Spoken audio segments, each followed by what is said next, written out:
youngest sibling is in Israel, and he asked to be mentioned here, and he just wrote a short word that I'd like to read. He said, this week's Torah portion tells the story of Moshe's death and ends by telling about what he did, La'inei Kol Yisrael, in front of the eyes of all Israel.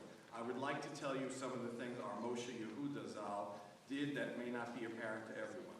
Marvin was a self-made man. He could afford a rich man's lifestyle, but that wasn't what he wanted. He did not have a fancy house or drive a luxury car. I don't know whether there is anyone here who continues to live in the same modest house that they moved into a year following their marriage. Marvin and Renee did that in the same house for 57 years. All of those years, they didn't even make any major alterations.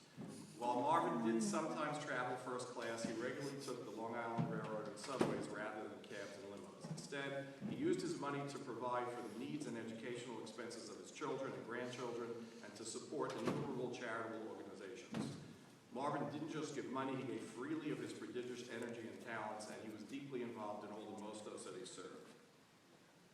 You have probably heard of his work with Torah Vodaas, Yeshivas B'nai Akiva, and the OU.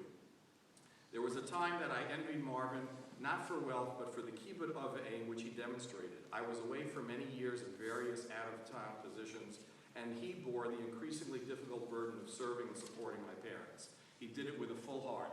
What he did for them then, he did even much more now when it came to his wife, Renee. I don't know of anyone who could match the devotion he showed to her.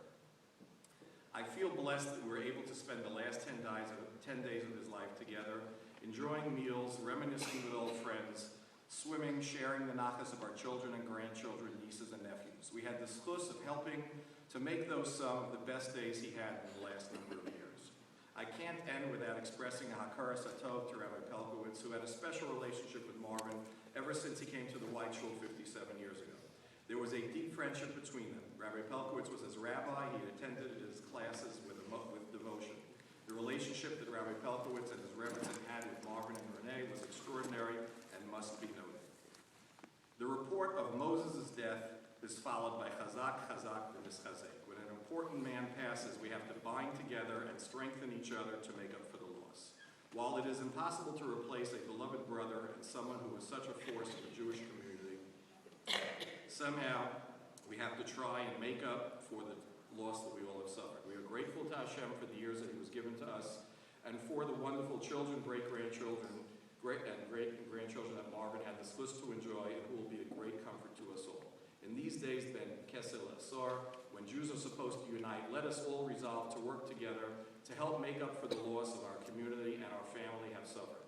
May Moshe Yehuda ben Yosef